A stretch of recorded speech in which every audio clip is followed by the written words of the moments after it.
Bueno, como podéis ver, nos encontramos en la calle del Pozo Amargo y bueno, voy a contar otra leyenda toledana. Bueno, Raquel era la hija de un acaudalado judío y bueno, vivía casi recluida en su palacete. El padre siempre marcaba muy estrictamente las normas de la casa, quizá pues porque le habían llegado rumores sobre que cierto joven cristiano cortejaba a su hija.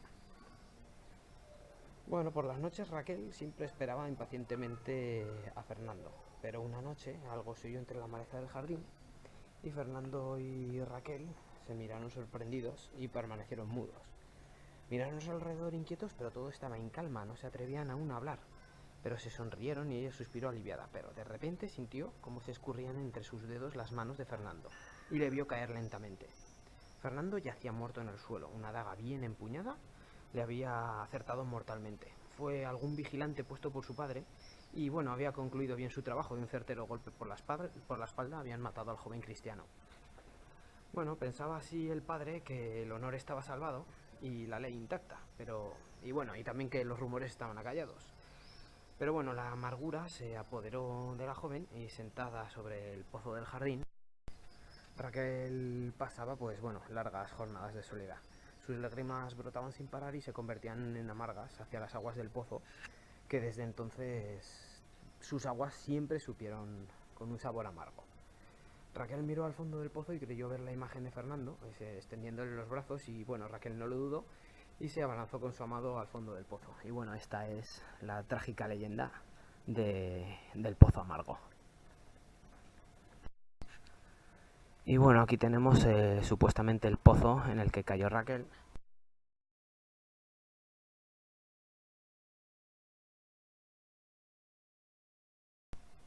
Vale, la leyenda del Pozo Amargo. Bueno, nos encontramos ahora ante la Puerta del Sol. Esta puerta es una torre albarrana que fue construida pues probablemente en los tiempos del reino Taifa, como indican los arcos de herradura interiores que estamos viendo. Esta puerta fue reedificada en el siglo XIV en un estilo mudéjar, con el empleo de los típicos materiales que son sillares, mampostería y ladrillo. Tiene un arco de herradura enmarcado en otro sobre el que aparece un doble friso de arquería.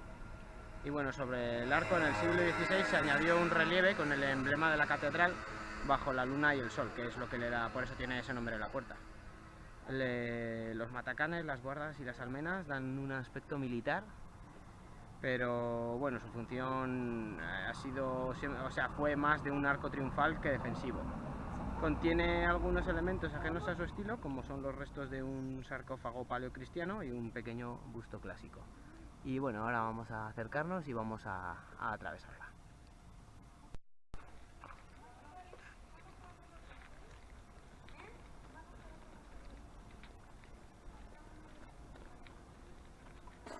Jesús.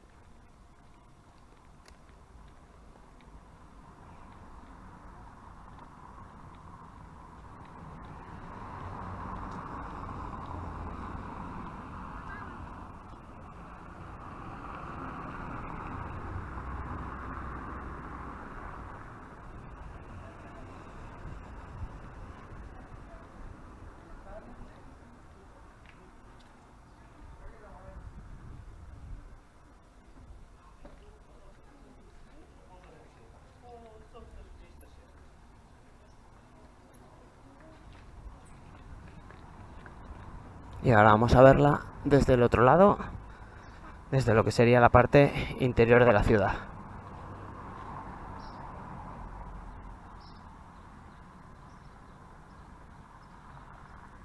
Muy bien visto, vamos a ver más cosas por ahí.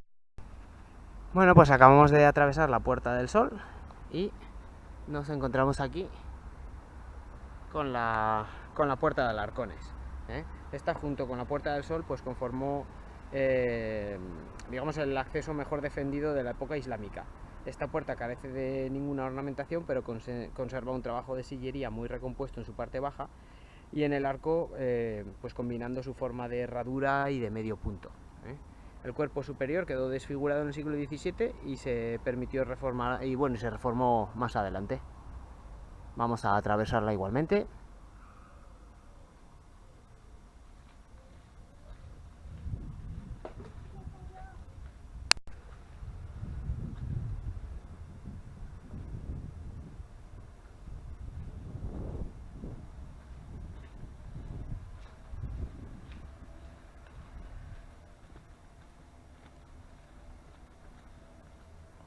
y ahora la vemos desde lo que sería la parte interior de la ciudad.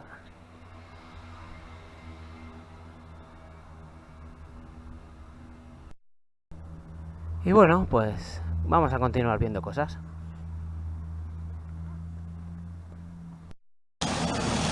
Bueno, nos encontramos en la puerta de la iglesia de San Pedro Mártir, y ya que estamos aquí, pues voy a contar un poco la llamada la leyenda del beso. Es una leyenda toledana, pues bueno, un poco escalofriante, por decirlo así. Era la época en la que las tropas de Napoleón habían invadido Toledo entre 1808 y 1812.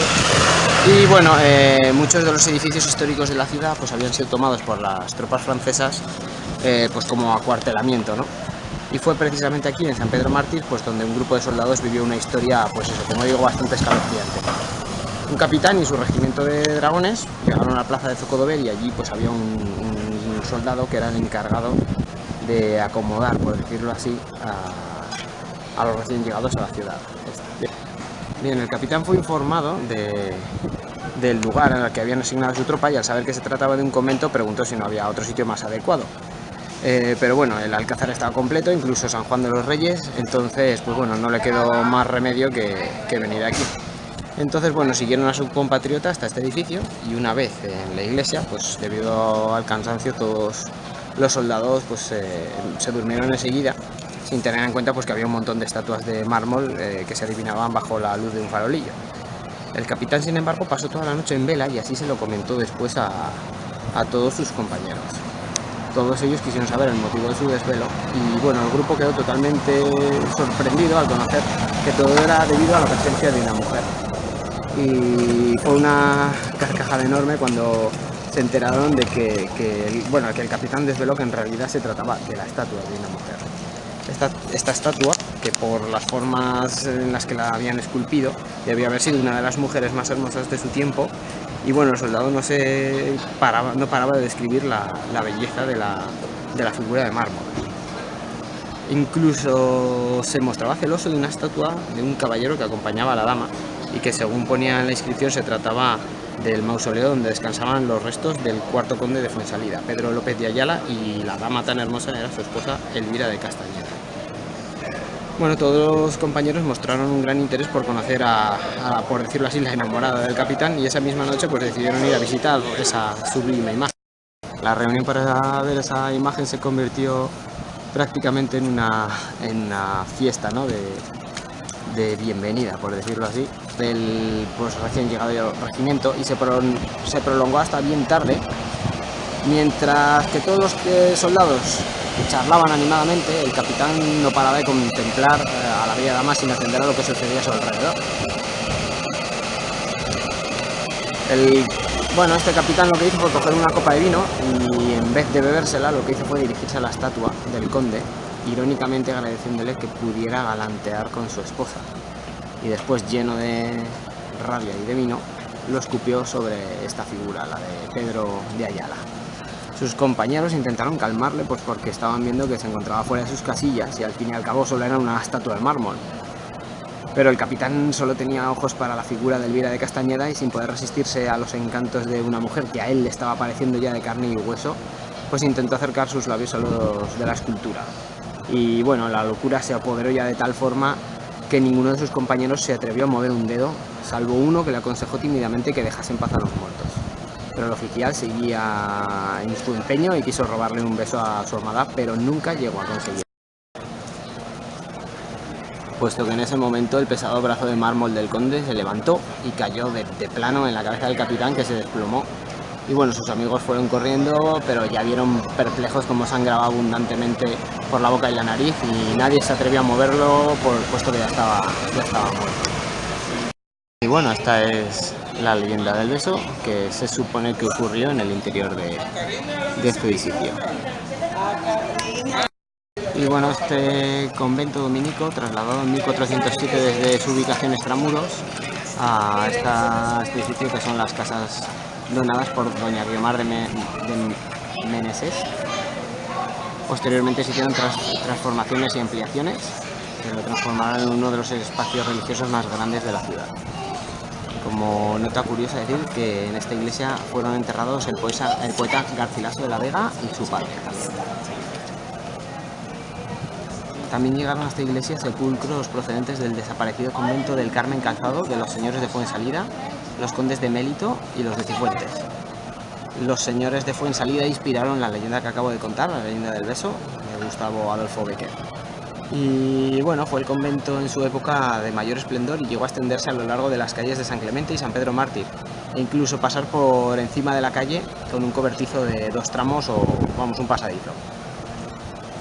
Pues, bueno, esta iglesia se extiende entre las citadas calles, tenía que estar abierta siempre de sol a sol para facilitar el paso de los viandantes. Y bueno, el edificio tuvo diversos usos, fue museo, panteón de toledanos ilustres, y a mediados de siglo fue un centro de beneficencia. En los años 92 y 93 se realizaron unas importantes obras de remodelación e integración del convento pues dentro de las nuevas estructuras de la Universidad de Castilla-La Mancha, y muy recientemente se ha restaurado el convento de la Madre de Dios, incorporándolo a la universidad, dejando al descubierto partes del subsuelo de las edificaciones más primitivas.